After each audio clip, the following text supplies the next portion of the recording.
Hi everyone, my name is Korosh Erfani. I am sociologist and the author of the book Infinitylogy, which is a philosophy for using the idea of infinity in the practical cases of social and individual life.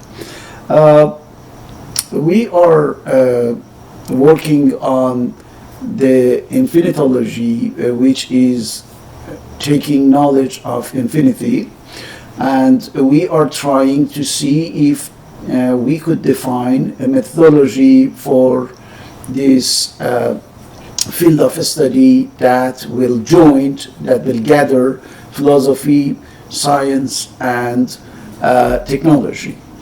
So we said that most probably we need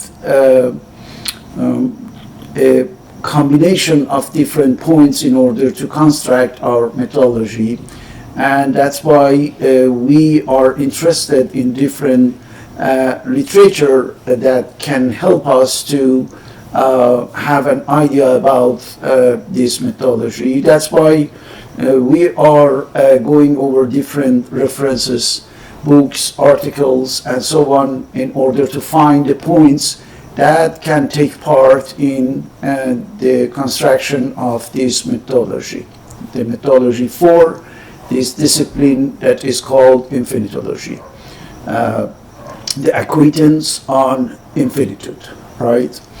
So one of the books that we started to read together, and we think that it will have interesting point for us, is the book called Against Method from Paul Feyerabend.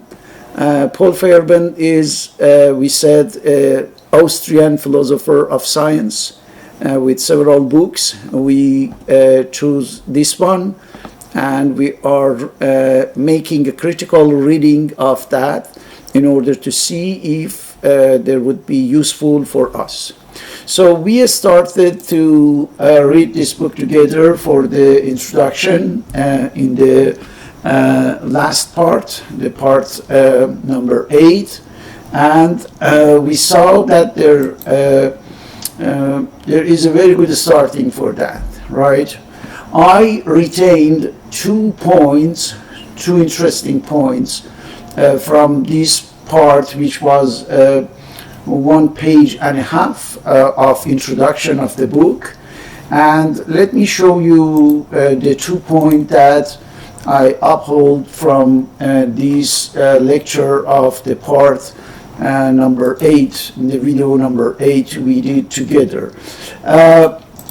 These are the 2 points. The first one is we should not be tied to a specific philosophy or predefined methodology, which means that we should not really make an option or a decision on a very precise either methodology or philosophy and say that we want to stay in the frame of that forever. So because we are working on the infinitude, and this subject doesn't have any borders, any borderlines, so we should be able to have a flexible methodology, a flexible philosophical approach. That's why we saw that most probably this point could be interesting, that we shouldn't be tied to a specific philosophy. The second point you can see is that we should be rather thinking on methodologies, in plural, instead of a methodology, right? I would like to emphasize on the character of the methodology that I use in the book Infinitylogy, essentially in the main study that I did, and I told you that was a book in Persian language. infinitism philosophical theory for change. In the foreword of this book, I explain, and then in the introduction, also in some annexes, I explain that in order to study the infinitude and then to find it in the constitution of matter, and then going through these and find the details, we cannot really go with only one method, right? So that's why in the book I explained that we have to combine different methodologies, different methods.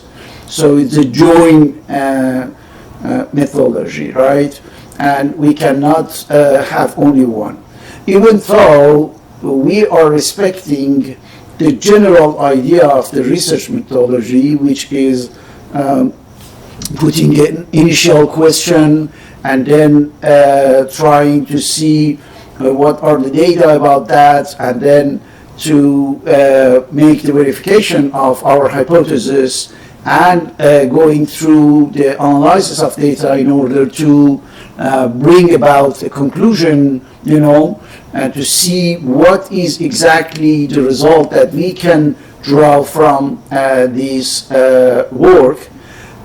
This is the general idea of the research methodology. It could be for philosophical study, for scientific ones. We did that, but at the same time, we don't have a pre-drawn line, that will direct our work. That was not the case for the infinitism as the application of the infinitylogy, and that wouldn't be the case for the infinitylogy as the theoretical production of the knowledge and acquaintance about the infinity. So that's why we need really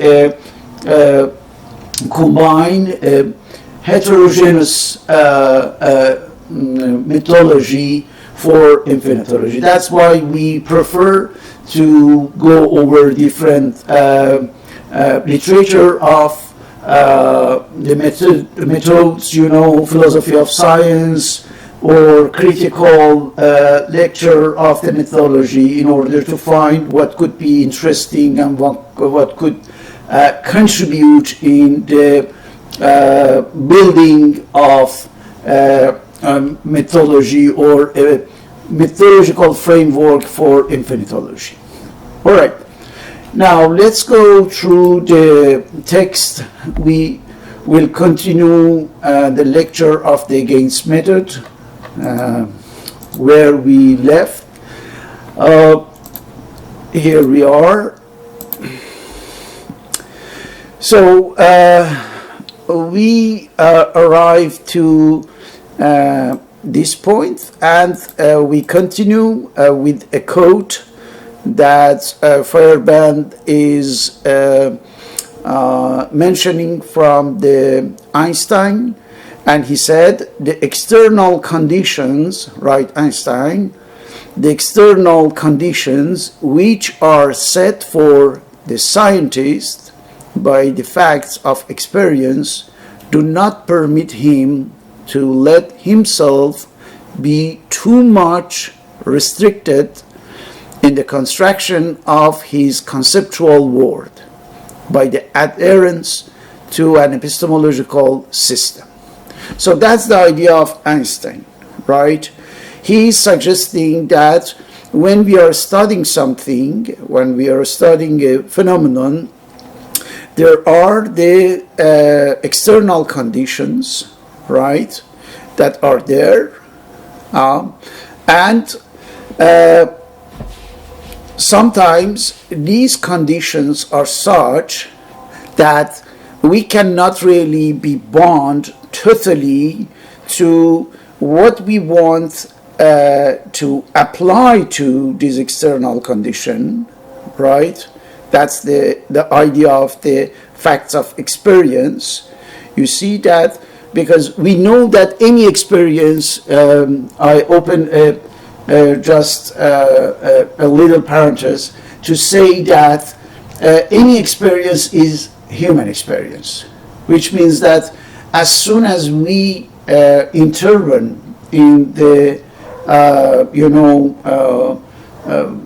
experimenting something, studying something, we are using our anthropocentric, role or anthropocentric participation in the production of knowledge about this subject, which means that we cannot really be completely unbiased or neutral, about what we are doing. Our experience affects the experience. Our experience, our particularities, our mind, our limitation, our approach, our angle of viewing the things will affect certainly the experience.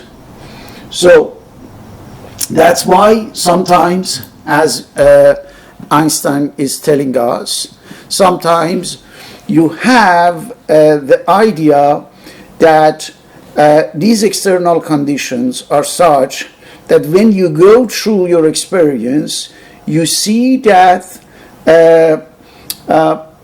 you are imposing yourself kind of restriction, right? That is in contradiction with the reality that we are studying. And that's why we should be able to take distance from what we want to do, from what we are doing as considering the facts of experience, in order to better understand the real external conditions, right? So this means that if we have an epistemological system that is artificially limited, bonded to a philosophy, to a mythology, to an interpretation, for example, of the reality, that could be, reducing the complexity of what we are doing as the experience, right? So that's why we should absolutely avoid that. If we want to take our work, in a turn for the better, which means if we want to improve our knowledge, our objective knowledge about the reality, we should not be too much restrictly, bonded to any epistemological system whatsoever. And this is true, especially if for what we want to do. What we want to do is to know how we can orient, how we can direct the knowledge of infinity, the knowledge on infinitude of the constitution of the matter. And that's why we need absolutely our mind free, unbounded, in order to be able to understand the complexity of the reality, the complexity, the complication, the elaboration of the reality. We need that, and that's why we should listen to this kind of recommendation by the scientists and those who effectively know the particularity and specificity of the scientific experience, like Einstein, for example. Now, we continue. He said that a complex medium containing surprising and unforeseen development demands complex procedure and defies analysis on the basis of rules which have been set up in advance and without regard to the ever-changing conditions of history. That's a very interesting point for what we want to do, right? Why? Because if we start to, build a medium up, this medium could be a scientific theory, a technological tool, or even a philosophical view, right? And if we have effectively in this complex medium too much surprise, too much unforeseen point, then we can effectively be forced, be obliged to, inject more and more procedure, more and more rules, sub-rules, exceptions, things like that. And this will defy, this will challenge our analysis on the basis of what? On the basis of rules which have been set up in advance, which means before going through the objective presence of the reality, the objective particularity of the reality. And without regard, we have to add procedure, rules, laws, exceptions, formulas, and so on. And we are doing that in advance, which means that just as a mental construction, as a subjective approach.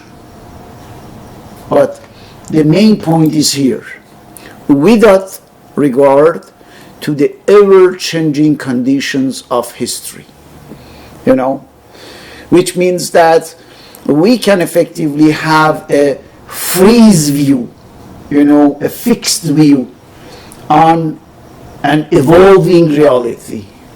And therefore, there would be a lag between the stagnation of our theoretical construction in advance with a lot of, procedures, and the reality that is changing all the time.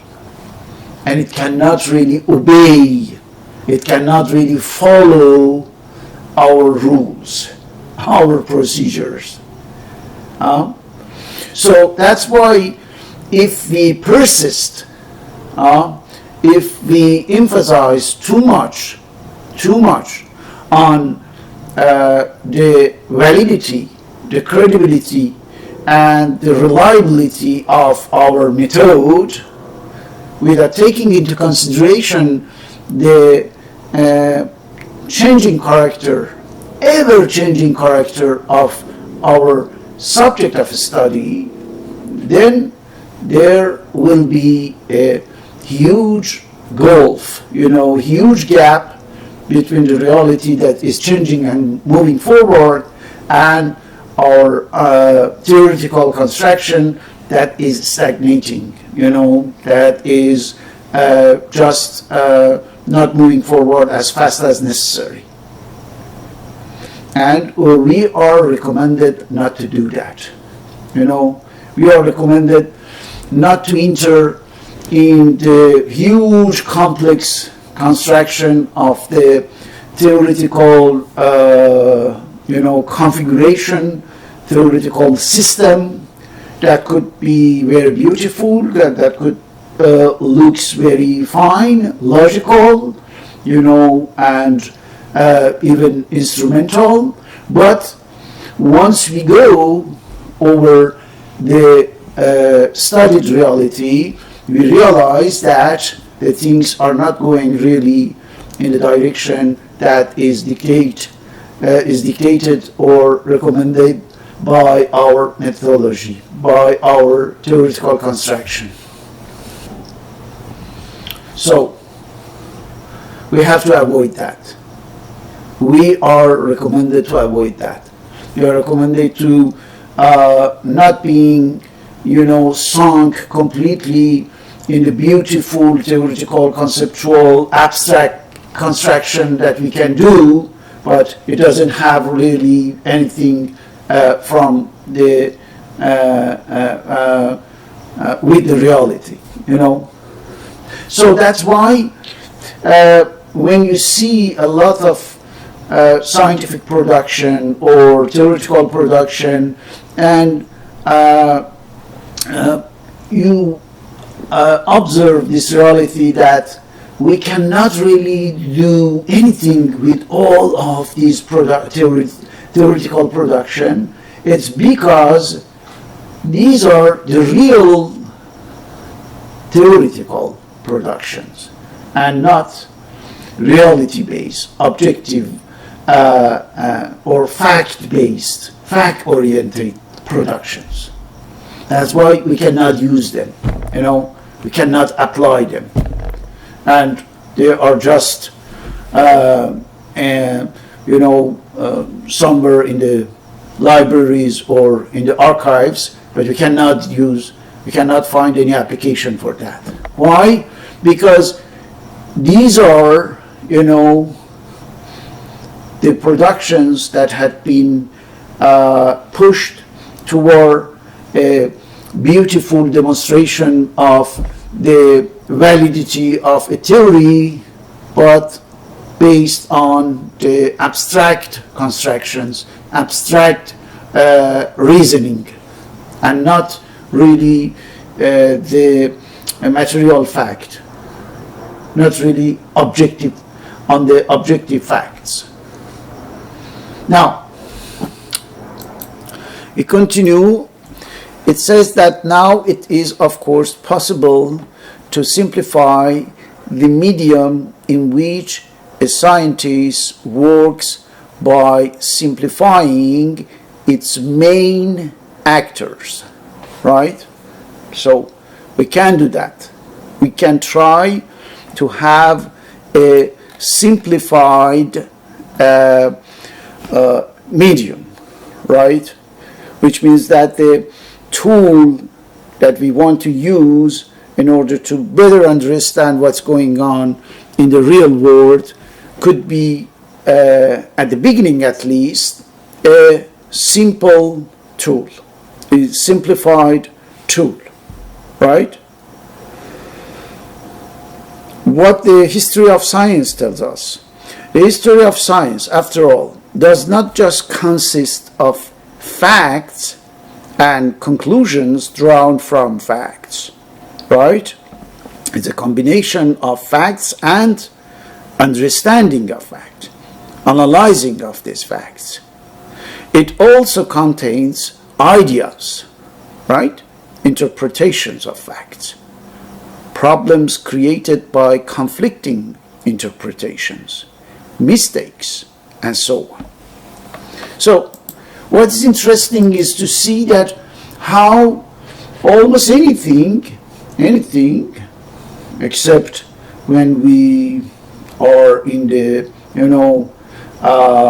the pure imagination, the fantasies or fiction, that we put it aside, but otherwise, you see that everything that is going on in a scientific work can be used in construction of a better knowledge of what we want to,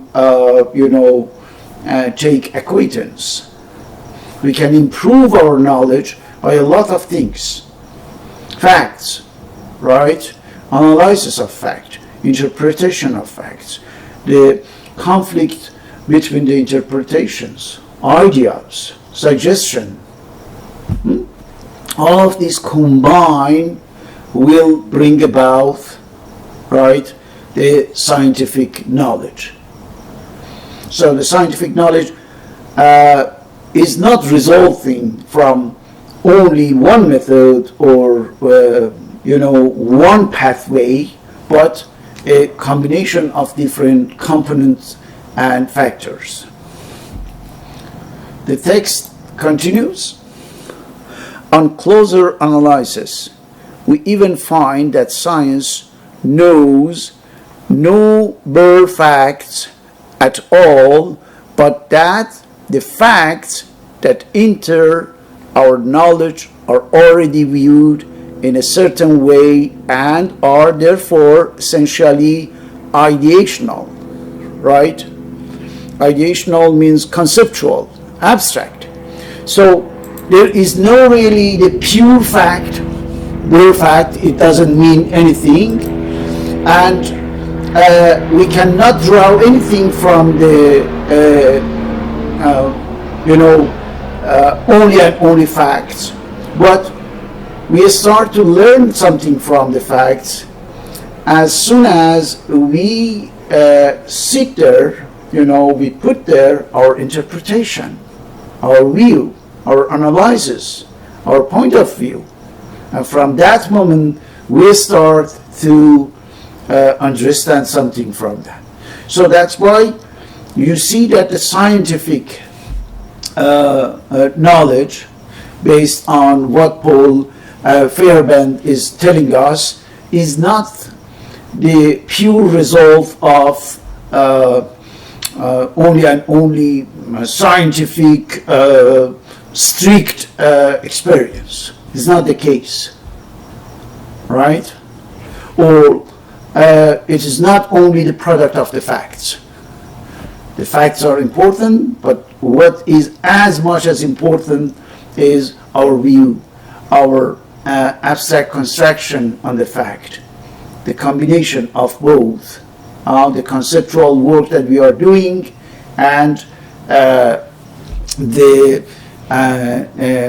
study of the fact that we are exercising, right? So that's why in order to act scientifically, we cannot to put down the philosophical work or the conceptual construction. And we have to look up the philosophy and the abstraction in the process of production of the scientific knowledge. So let's keep on.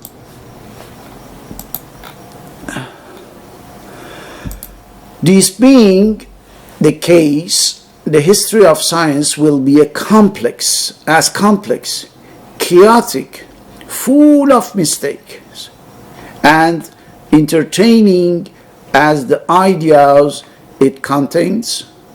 And these ideas, in turn, will be as complex, chaotic, full of mistake, and entertaining as are the minds of those who invented them. You see how interesting it is? It's a dialectical interrelations between facts, minds, and the owners of these minds, the scientist, philosopher, the theorist, right? So this is a triangle.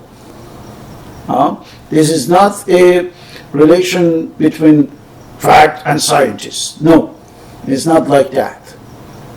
And as you can see, it's a question of a lot of things, like interpretation, like a lot of mistakes that we can do.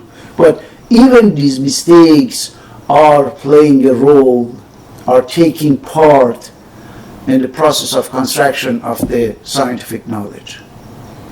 And the particularity of the individual, the scientist are at the end of the day the ordinary people, right, with knowledge and specialty on something. But these are the human beings. Any particularity of the human being will participate, will contribute in the process. How they are viewing the world, how was the experience, the life experience of the scientists, what is the vantage point of the scientist on the fact, on the reality, how he or she is organizing the scientific experience, how creative are the scientist's mind? You know, all of these are playing a role. All of these are somehow taking a part, participating in the process, and we cannot put them aside.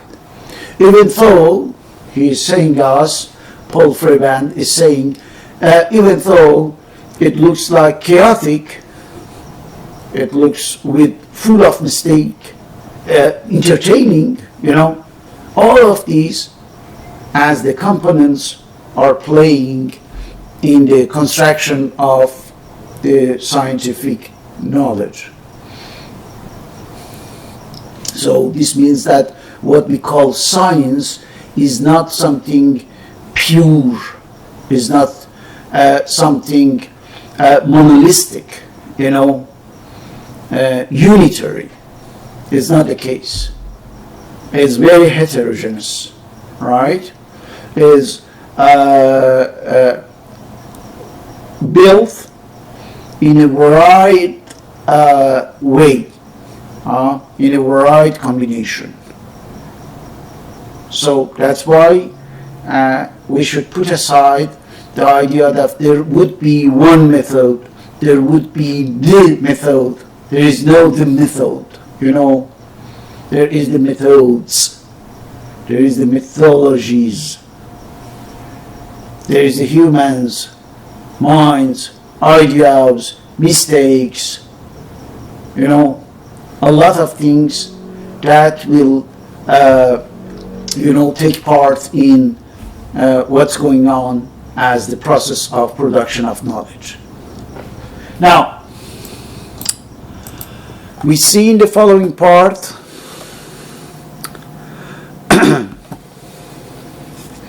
conversely, a little brainwashing will go a long way in making the history of science duller, simpler, more uniform, more objective, and more easily accessible to treatment by strict and unchangeable rules. Which means that we can also, beside this heterogeneous reality, a very, you know, variable process of construction of knowledge, we can also have a very clean, net presentation of the history of science. But this neat or clear presentation is artificial. You know, we can elaborate the different rules, you know, we can choose this or that part of the history and put them together in order to, you know, just give a very clear idea, very neat idea, very precise idea about how the science had been construed, you know, but it's not true. It's fake.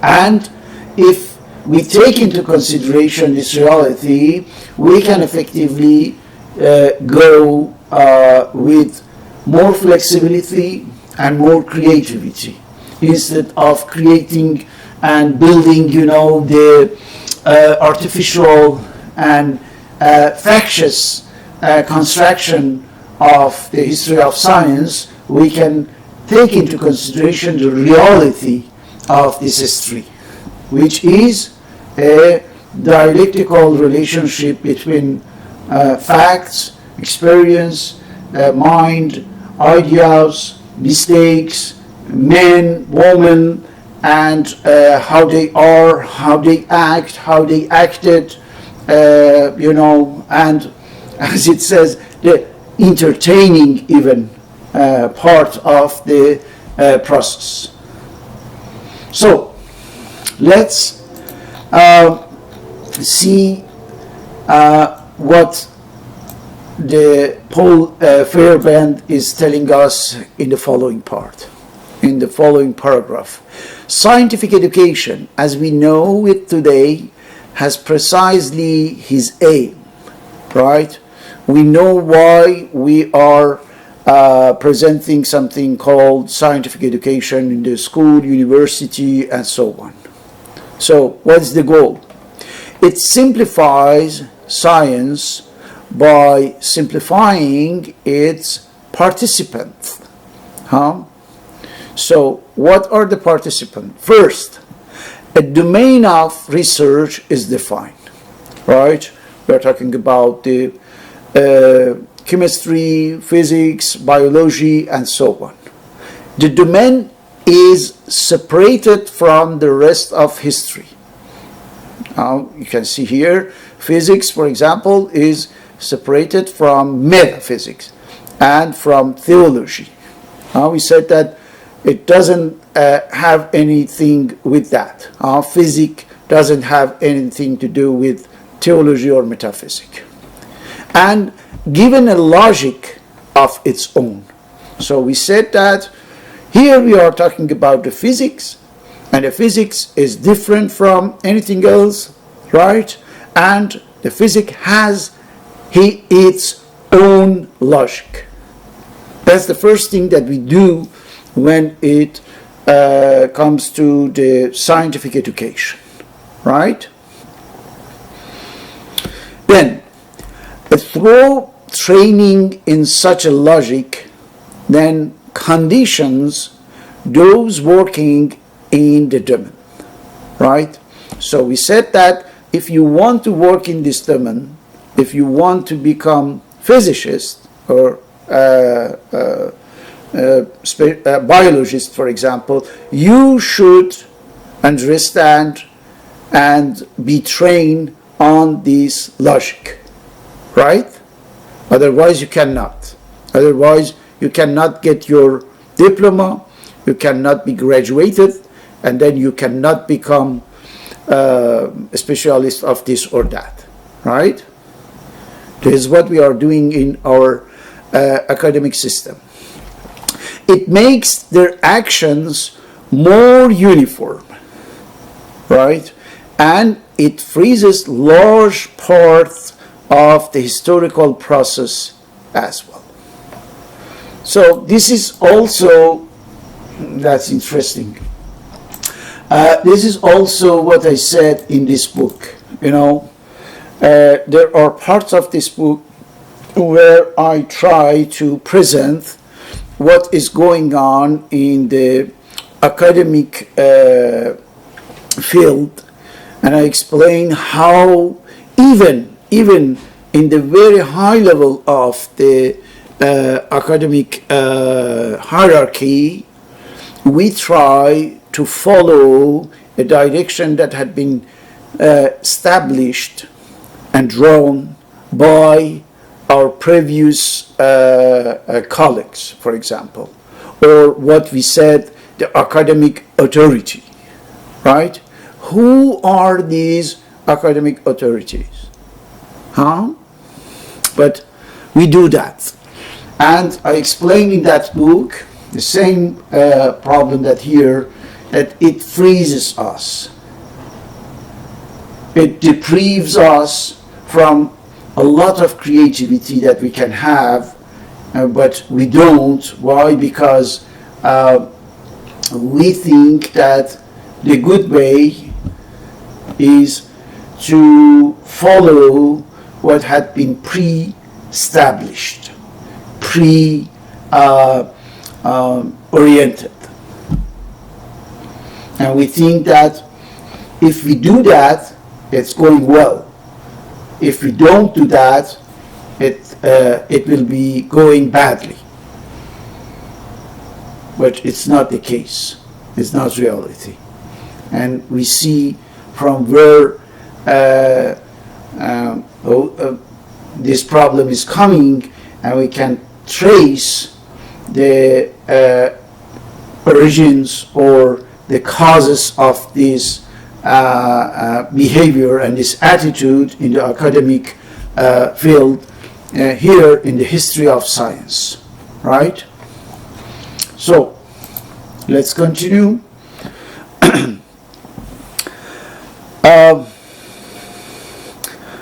So It freezes large parts of the historical process as well. Stable facts arise and preserve despite the vicissitudes of history, right?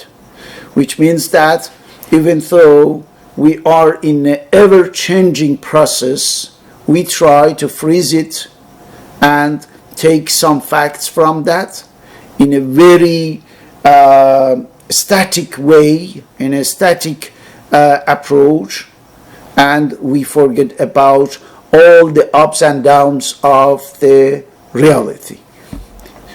So, an essential part of the training that makes such facts appear consists in the attempt to inhibit intuitions that might lead to a blurring of boundaries.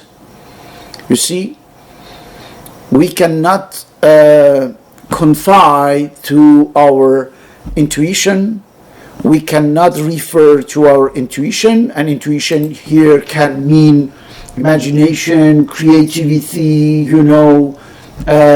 newness in the ideas, the conceptual invention. A lot of things can mean this word intuition.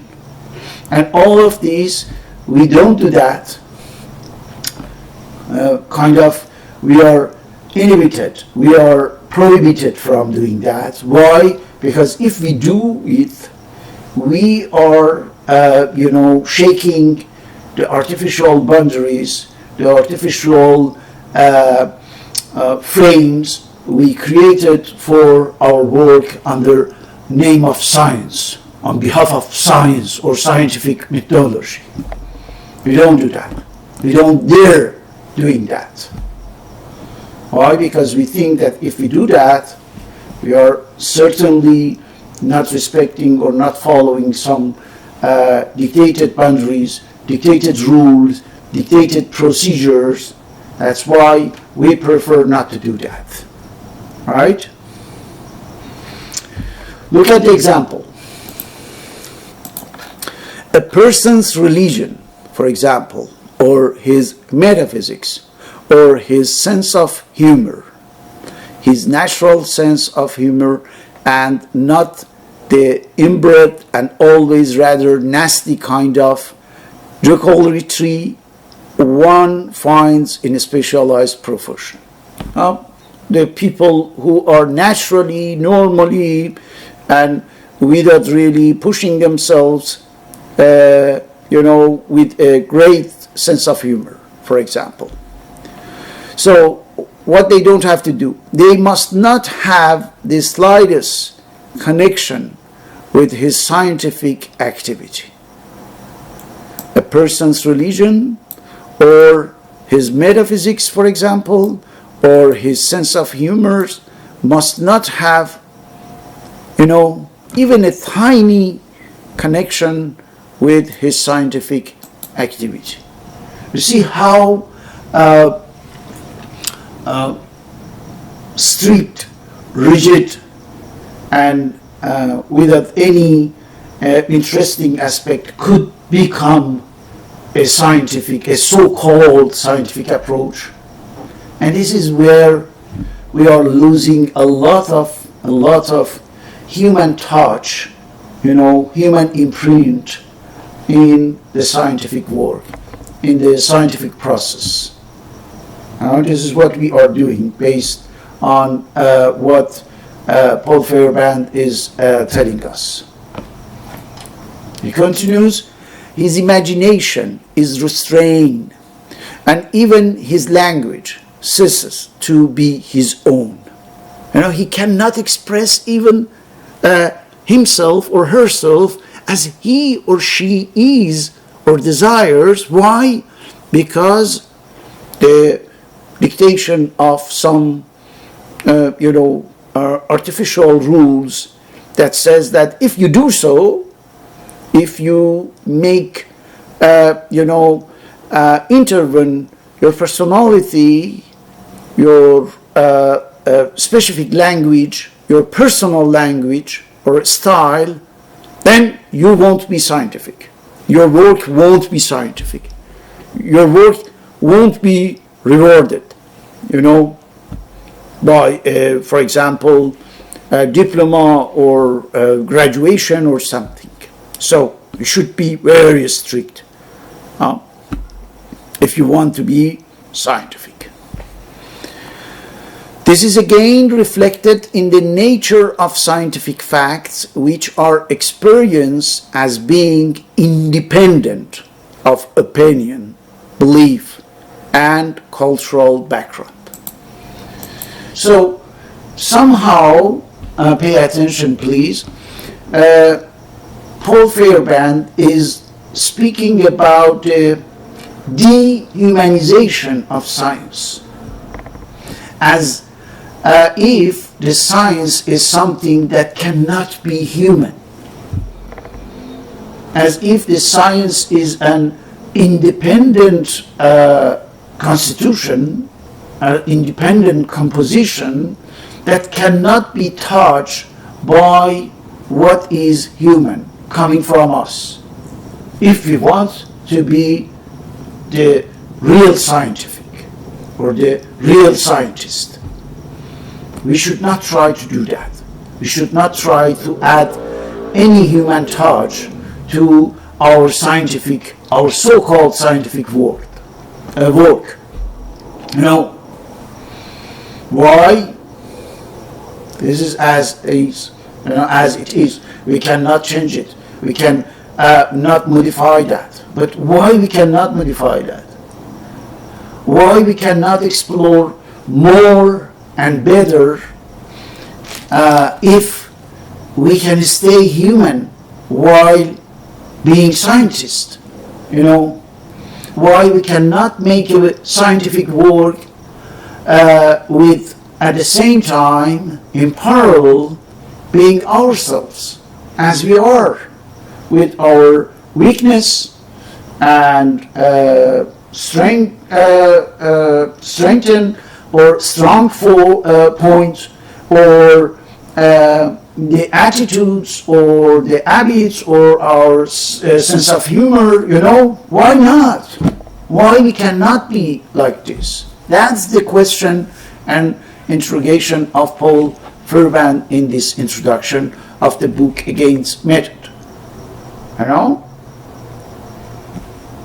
So he's asking, what is arising from, where this so-called scientific attitude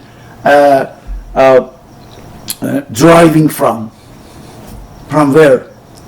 where we can find,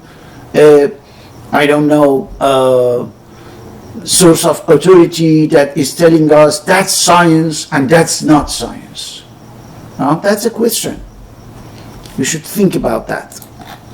So he continues with this idea. It is thus possible to create a tradition that is held together by strict rules, and that's also successful to some extent. So we can do that. We can effectively create a tradition in which we are effectively we are respecting the strict rule, in order to assure the successful achievement of what we are doing. But look at this question. Is it desirable to support such a tradition to the exclusion of everything else? If we want to have some rules, some strict rules, as it said, in order to be successful in the scientific the scientific achievements that we are doing, is it necessary that we become non-human, kind of robotic scientist? Should we completely vacuum humanity or any human touch from our scientific process in order to stay scientific? in order to respect the rules of science? Huh? That's a very interesting question. He continued, should we transfer to it the sole rights for dealing in knowledge so that any result that has been obtained by other methods is at once ruled out of court? Why? Because it doesn't follow by the book all the procedures that we had dictated as the necessity for preserving the scientific characteristic of what we are doing. Now, and did scientists ever remain within the boundaries of the traditions they defined in this narrow way? We have this impression that yes, we do. We respected all the rules in order to keep our work scientists. But is it the case really? Can we find a scientific work where the scientist and all his human characteristic are put completely aside, out of the content of the scientific work? Can we say that? Can we claim that? These are the questions I intend to ask in the present essay. And to this question, my answer will be a firm and resounding no. So he doesn't have any shame or any hesitation to say from this beginning of the work that my answer to all these questions regarding the human characteristic of the scientific work and the fact that these human characteristics will, challenge the credibility or reliability of the scientific character of what we are doing. The answer for the author, Paul Feyerabend, is no. Why? We will know that, right? That will be in the chapters. So we will finish the introduction in the next part, in the video number 10, and then from the part 11 we will go on the main subject with the first chapter. This is the introduction, and then we will go to the first chapter, and there are I think 15 chapters.